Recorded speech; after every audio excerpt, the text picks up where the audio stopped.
Bismillah, halaman 40.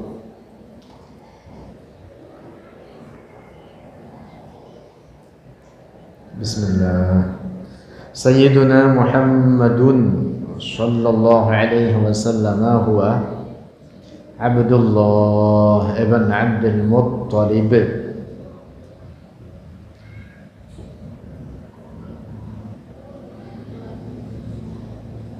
Abdullahi itu hamba Allah, wa rasuluhu dan rasulnya Allah, ila jami'il khalqi, kepada seluruh makhluk.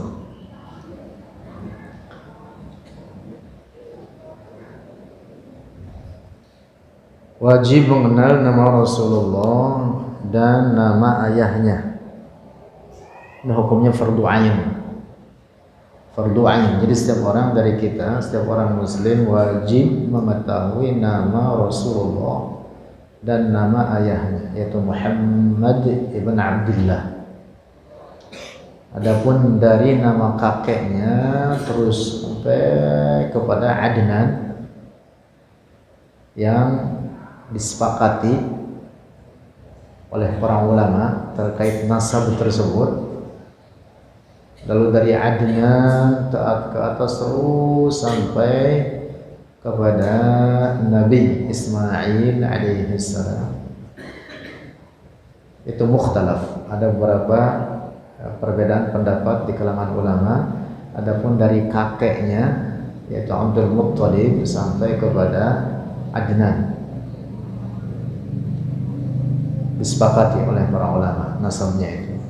Nah, hukumnya dari nama kakeknya sampai kepada Adnan fardu kifayah. Mengetahuinya adalah apa?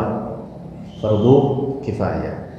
Adapun yang fardu ain adalah cukup mengenal nama Rasulullah, yaitu Muhammad, dan nama ayahnya yaitu Abdullah.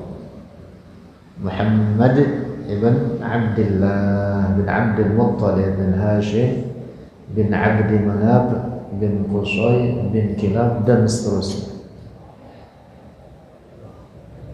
Bin Murrah ibn Ka'ab ibn Lu'ay ibn Ghalib ibn Fihr ibn Malik dan seterusnya. Itu hukumnya fardu kifayah. Nah, kemudian yang kedua yang wajib kita yakini terkait kerasulan Nabi kita, Nabi Muhammad sallallahu alaihi wasallam, bahwa beliau diutus sebagai nabi dan rasul kepada seluruh makhluk, min insin wa jinnin, dari bangsa manusia dan jin. Jadi Rasulullah juga diutus ke kalangan bangsa jin dan menyampaikan syariatnya tidak hanya kepada bangsa manusia, juga kepada bangsa jin. Karena itu bangsa jin juga mukallaf sama seperti manusia. Dan juga sebagaimana di kalangan bangsa manusia, bahwa manusia itu ada dua kelompok, ada yang mukmin dan ada yang kafir. Demikian pula di bangsa jin, ada yang mukmin dan ada yang kafir. Seluruh agama apapun di luar Islam agama batil. Apapun agamanya, kita berkeyakinan seperti itu. Wajib kita pegang teguh akidah ini. Allah berfirman, huwallazi khalaqakum faminkum kafirun wa minkum mu'min. Jadi manusia ini hanya dua kelompok itu, mukmin dan kafir. Demikian pula di bangsa jin, ada yang mukmin, ada yang kafir. Dalam Quran ada surat jin. Surat apa? Surat jin menceritakan ada sekelompok jin yang beriman kepada Allah.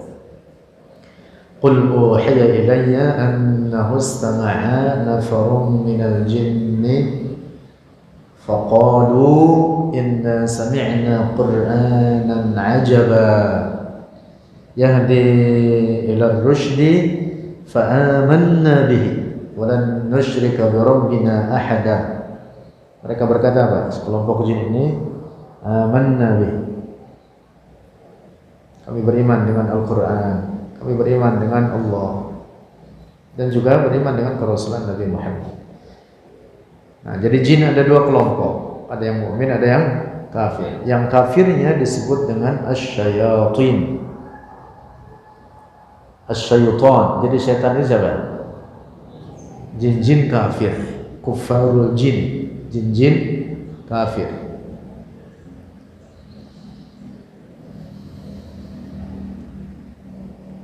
Yang muslimnya ada yang taat, yang soleh, yang bertakwa, ada juga yang fasik, pelaku maksiat.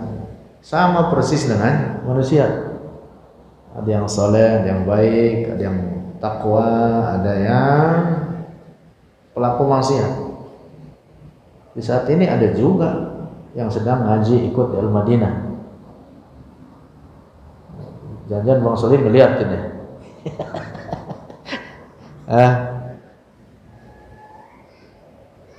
Nggak kelihatan, cuman nggak kelihatan oleh kita. Mereka melihat kita, mereka melihat kita, kita tidak melihat mereka. Firman Allah dalam Al-Quran, innahu yarakum huwa wa qabiluhu min haitsu la tarawnahu. Iblis itu dari jin juga, bangsa jin, jin kafir. Dalam Quran disebutkan kana minal jinni fafasaqa an amri rabbih. Kana adalah itu iblis. Iblis itu satu yang dahulu diperintah untuk sujud kepada Nabi Adam saat di surga, untuk sujud menghormat, bukan untuk sujud ibadah, tapi sujud tahiyyat. Sujud apa? Tahiyyat, sujud penghormatan. Namun kemudian membangkang dan kemudian diusirlah dari surga. Nah, iblis ini dari bangsa jin. Innahu yarakum, dia itu iblis, qabiluhu, dan para pengikutnya, setan-setan atau bangsa jin. Yarakum, melihat kalian, huwa wa qabiluhu min haitsu la tarawnahum, tapi kalian tidak bisa melihat mereka. Nah, mungkin saja di sini apa di lantai 2 itu ada yang ikut ngaji. Ya kelihatan aja, Bu. Coba kalau kelihatan, gimana kira-kira? Kita bubar ngaji. Kalau kelihatan bubar ngaji. Nah, jadi Rasulullah Shallallahu Alaihi Wasallam diutus kepada bangsa jin dan bangsa manusia. Nah, sebagian ulama atau banyak para ulama juga mengatakan Rasulullah diutus ke kalangan para malaikat atau bangsa malaikat. Hanya saja risalahnya disebut dengan risalatu tasyrif, artinya untuk menambahkan kemuliaan bagi mereka. Oleh karena mereka tidak butuh kepada petunjuk-petunjuk, oleh karena mereka tidak ada yang berbuat maksiat, para malaikat itu. Adapun kepada bangsa manusia dan jin disebutnya namanya risalatu inzar, untuk mengingatkan supaya mereka beriman, dan yang beriman dijanjikan surga, yang kafir diancam neraka. Nah, ini namanya risalatu inzar. Terhadap malaikat disebutnya bukan risalatu inzar. Rasulullah diutus kepada bangsa malaikat juga, tapi disebutnya risalatu tasyrif, yaitu untuk apa? Menambahkan kemuliaan bagi mereka. Lanjut. Imamul anbiya'i wal mursalin, adalah pemimpin para nabi dan para rasul. Nabi kita Muhammad alaihi wassalatu wassalam adalah imamul anbiya, pemimpin para nabi dan para rasul.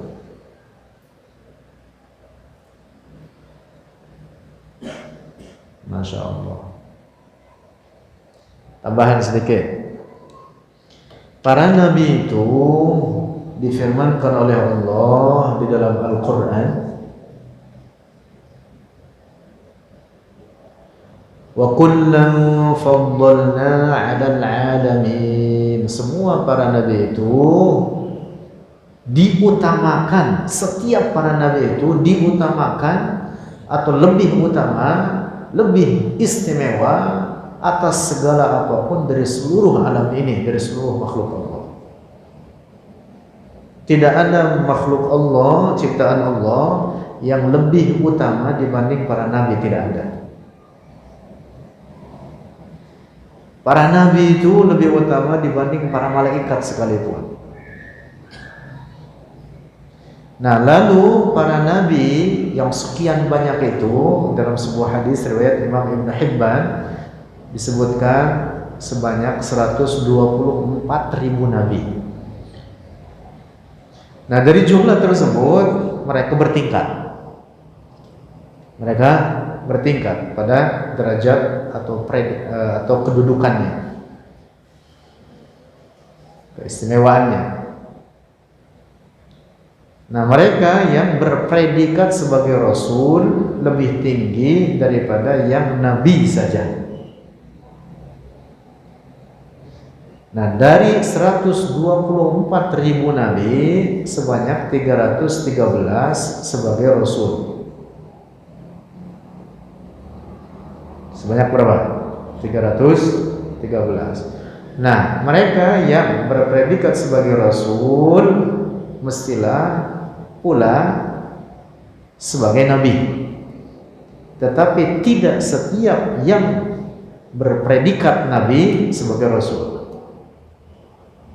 Tapi kalau rasul mesti nabi. Jadi kullu rasulin nabiyyun. Setiap rasul mesti nabi. Walaysa kullu nabiyyin rasulan. Tetapi tidak setiap nabi sebagai rasul.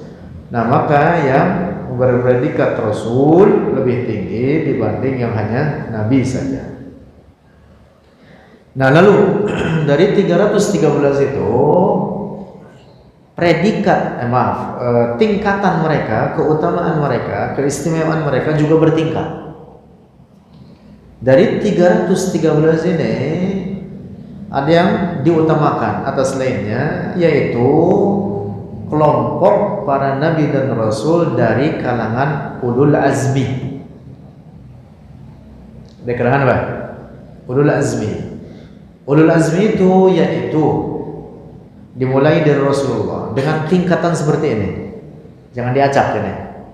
Tingkatannya seperti ini, yaitu ada 5. Muhammad, Ibrahim, Musa, Isa, Nuh. Muhammad, ini tingkatannya begitu. Jadi yang ulul azmi yang 5 ini tingkatan keutamaan mereka sesuai tingkatan ini. Dimulai nomor 1 Rasulullah, Nabi Muhammad, Ibrahim, Musa, Isa, Nuh. Nah, untuk mengingat, hafalkan inisialnya, huruf depannya. Mimin. Ingat ini. Mimin. Inisialnya. Muhammad, Ibrahim, Musa, Isa, Nuh. Tingkatannya seperti ini. Nah, jadi nabi-nabi yang 5 ini bergelar dengan ulul azmi. Itu lebih utama dari sisa 313 rasul lainnya. Nah, lalu dari tingkatan yang 5 ini yang paling utama adalah nabi kita Muhammad sallallahu alaihi wasallam. Nah, maka Rasulullah itu adalah afdalu khalqillah, paling utama dari seluruh ciptaan Allah ini secara mutlak. Tidak ada makhluk Allah, ciptaan Allah yang lebih mulia dari Rasulullah, tidak ada.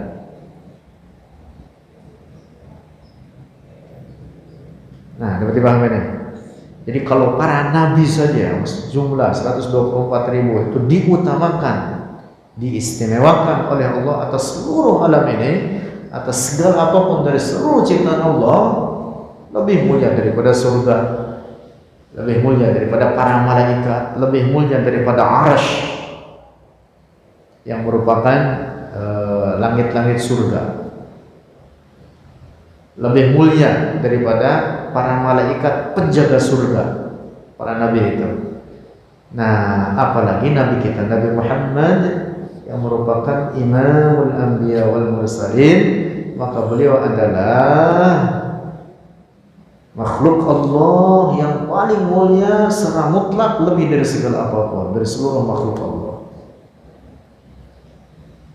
Karena itu Syekh Ibrahim Al-Laqani dalam Jawharatul Tauhid mengatakan wa afdalul khalqi 'alal itlaqi nabiyyuna famil 'anil syiqaqi. Wa afdalul khalqi, dan paling utama makhluk, 'alal itlaqi secara mutlak,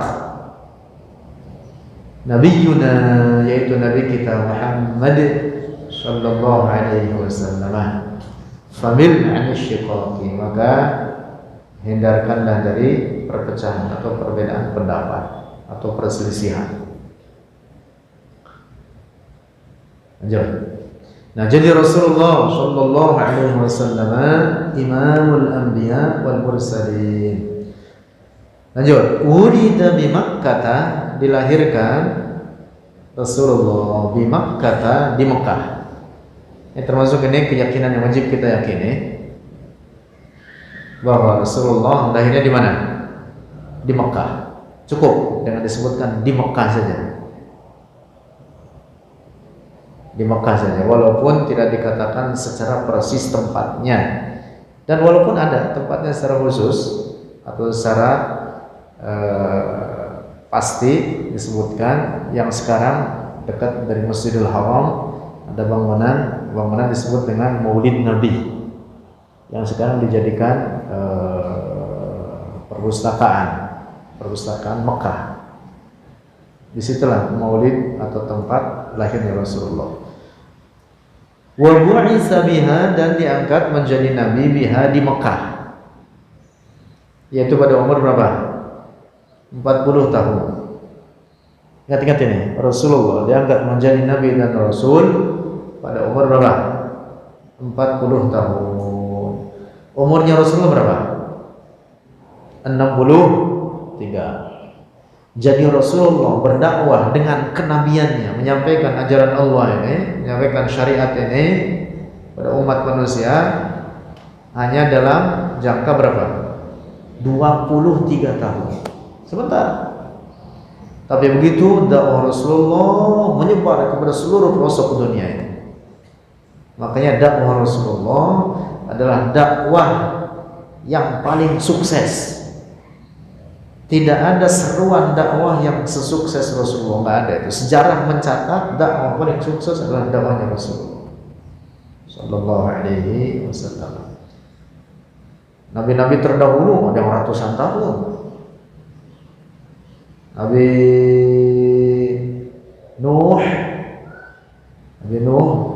umurnya berapa? 1000 tahun kurang 50. Berapa? 990 berdakwah kepada umatnya.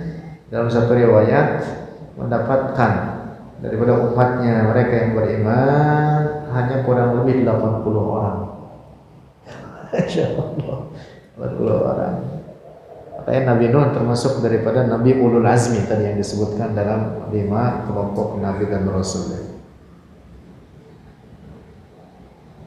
Kalau saya ngajar, jangan kata bertahun-tahun, 2 minggu yang ngaji cuma 2 orang, nggak nambah-nambah, bubar aja bubar udah, gak usah ngaji, dagang aja dagang aja udah. Kalau ngopi aja ngopi udah. Masya Allah, apalagi bertahun-tahun. Nah, Rasulullah dakwanya hanya dalam jangka berapa? 23 tahun, tapi dakwahnya menyebar ke seluruh pelosok dunia. Lanjut. Wa hajara ilal Madinati, dan hijrah Rasulullah ke Madinah. Nah, ini termasuk perkara yang wajib kita imani. Jadi hijrahnya Rasulullah ke mana? Ke Madinah. Wa dufina fiha, dan dimakamkan fiha, di Madinah. Rasulullah wafat di Madinah, dimakamkan di Madinah. Makamnya adalah yang sekarang di dalam Masjid Nabawi, itu dahulu adalah rumahnya Rasulullah.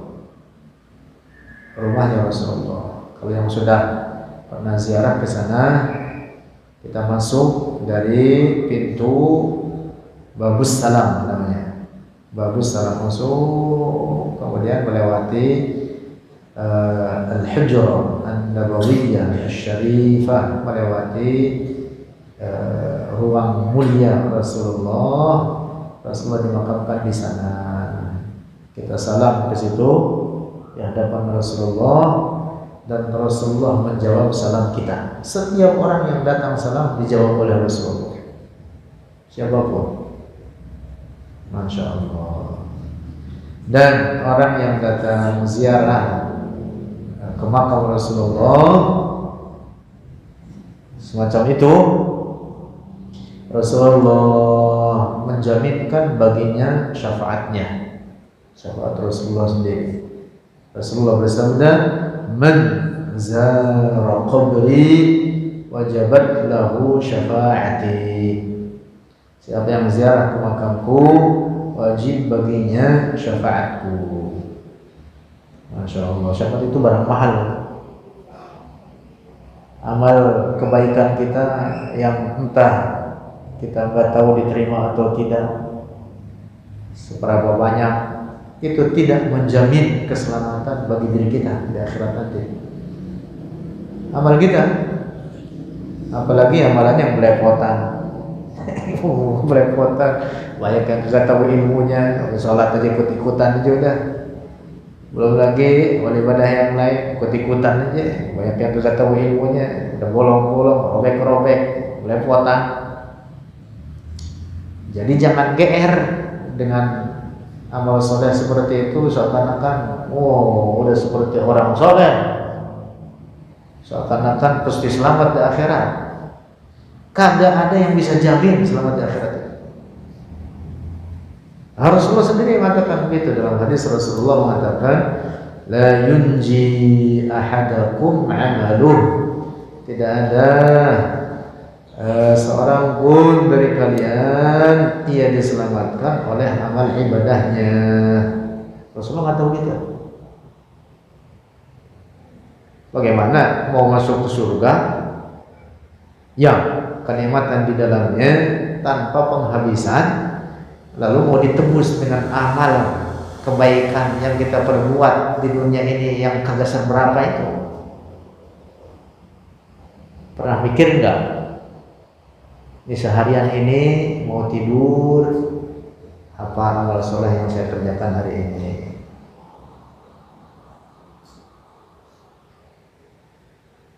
Kita aja kagak pernah ngitung. Nah iya, bagaimana lagi kalau umpama itu dijadikan sebagai apa? Tebusan untuk surga. Jauh. Surga itu kenikmatan di dalamnya tanpa penghabisan. Itulah mengapa kemudian Rasulullah mengatakan, la yunji ahadakum amaluh, tidak ada seorang pun yang semata-mata ia diselamatkan oleh amal ibadahnya di akhirat nanti.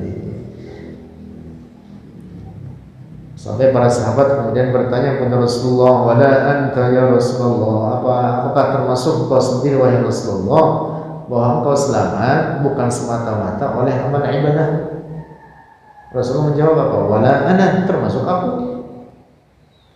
Bahwa Rasulullah selamat pasti, bahwa Rasulullah masuk surga pasti. Rasulullah itu lebih mulia daripada surga dengan segala isinya. Tetapi Rasulullah berikan catatan penting bagi kita bahwa seseorang itu masuk ke surga bukan semata-mata amal ibadahnya.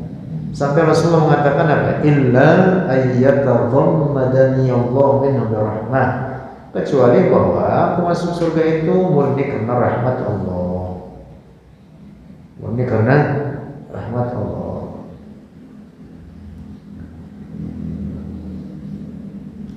Lanjut. Khatamun Nabiyyin, penutup para nabi.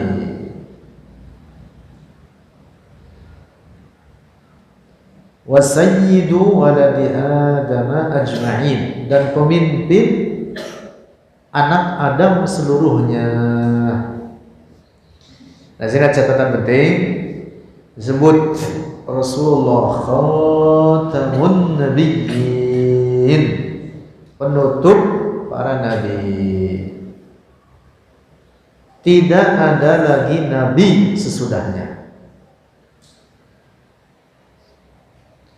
Maka setiap pengakuan kenabian setelah Nabi Muhammad kapanpun dan oleh siapapun, maka itu adalah kufur. Orang yang mengaku Nabi setelah Nabi Muhammad dihukumi kafir mutlak. Termasuk juga para pengikutnya dihukumi kafir. Ada orang ngaku seorang nabi misalkan, yang belum lama kemarin orang namanya Tukimin.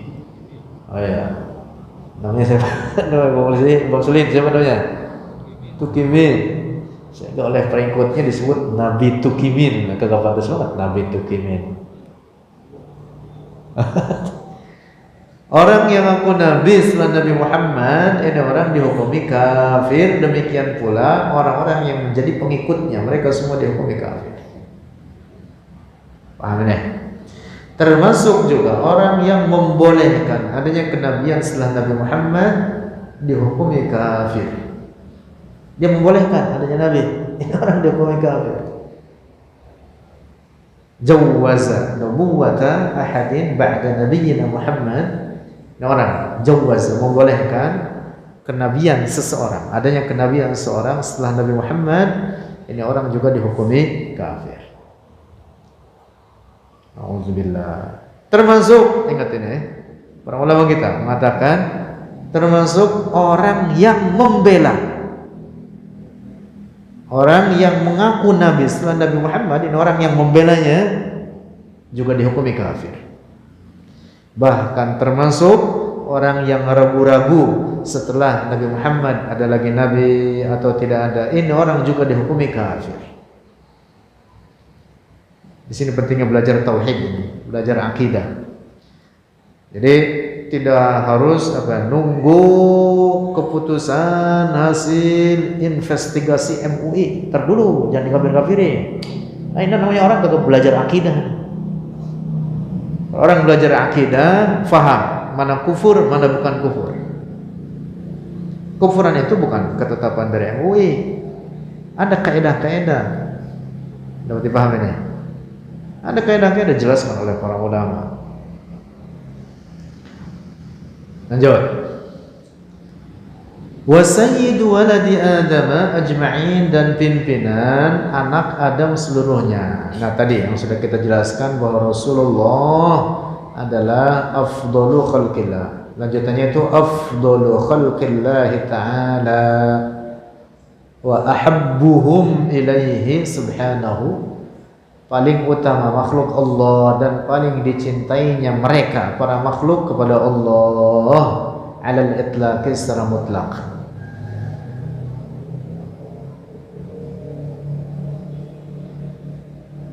Mutlak, tidak ada makhluk Allah yang lebih utama dibanding Rasulullah. Dalam hadis Rasulullah bersabda, "Ana sayyidu waladi Adama yaumal qiyamati wala fakhr." Ana sayyidu, aku adalah pemimpin waladi Adama, anak Adam, yaumal qiyamati, di hari kiamat. Seluruh manusia di bawah bendera Rasulullah. Pimpinannya adalah Rasulullah, seluruh manusia. Yaumal qiyamah, di hari kiamat. Mengapa Rasulullah disebut hari kiamat? Karena di hari kiamat seluruh manusia berkumpul.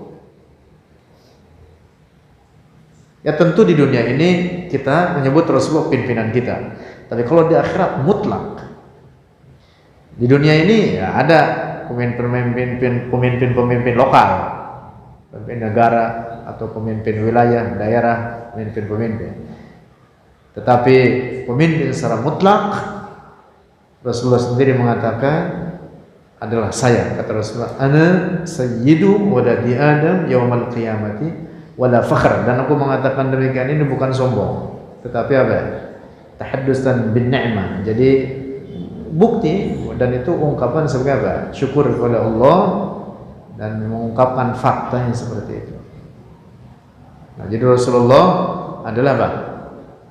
Pimpinan seluruh manusia. Lanjut. Wa qaulun nazimi, dan perkataan penazam, wa taha khatimun da'ghayya, dalam bait syairnya mengatakan apa dapatnya? Ilyas, Yunus, Zakaria, Yahya, Isa, wa taha khatimun da'ghayya. Ay anna sayyidana, artinya bahwa sayyidana Muhammadan sallallahu alaihi wasallam khatimun, adalah penutup. Khatimul anbiya, baca sambung bacanya. Khatimul anbiya itu penutup para nabi, wal mursalin, dan para rasul. Fala nabiyya ba'dahu, maka tidak ada nabi seorang pun ba'dahu, setelahnya Rasulullah, abadan, selamanya. Wa syari'atuhu, dan bermula syariatnya Rasulullah, baqiyatun, itu kekal, ila qiyamis sa'ati, hingga datang peristiwa kiamat. Inna ila qiyamis sa'ati, hingga peristiwa kiamat. Wa sayanzilu sayyiduna Isa, dan akan turun sayyiduna Isa alaihi salam, Nabi Isa akan turun sebentar lagi. Sebentar lagi, wallahu alam kapan, tapi sebentar lagi. Sebentar lagi. Masya Allah. Dan itu tanda kiamat sudah. Tanda kiamat. Belum kiamat, belum itu. Tanda kiamat. Dan sebentar lagi, ini tanda kiamat sudah hampir keseluruhannya, daripada tanda-tanda yang kecil sudah terjadi. Jadi tanda kiamat itu ada dua, ada asyratu as-sa'a as-sughra, yang kecil, dan hampir keseluruhannya sudah terjadi. Sekarang kita tinggal menunggu asyratu as-sa'a al-kubra, tanda-tanda kiamat yang besar. Tanda-tandanya, tanda-tanda besar, yaitu ada 10 disebutkan, termasuk salah satunya keluarnya Dajjal. Nah, Nabi Isa ini sebentar lagi turun. Masya Allah. Turunnya di sebelah timur kota Damaskus. Damaskus, kota Damaskus, ibu kota Syria. Dalam hadis Rasulullah disebutkan demikian. Masya Allah. Dan begitu keluar Dajjal, itu fitnah Dajjal, itu musibah yang disebabkan oleh Dajjal itu sangat dahsyat, sangat besar. Sampai Rasulullah mengajarkan kita untuk senantiasa membaca doa supaya terhindar daripada fitnah atau bala yang disebabkan oleh Dajjal. Rasulullah mengajarkan itu. Dahsyat Dajjal itu, bisa menghidupkan orang. Sakti betul itu. Sakti. Dimatiin, dihidupin lagi, nurunin hujan. Wah, Masya Allah. Mudah-mudahan kita meninggal sebelum keluar Dajjal. Hah? Oh, Soleh? Hah? Mau meninggal sebelum keluar Dajjal atau sudah keluar Dajjal? Pengen panjang umur, pendek aja. Masya Allah.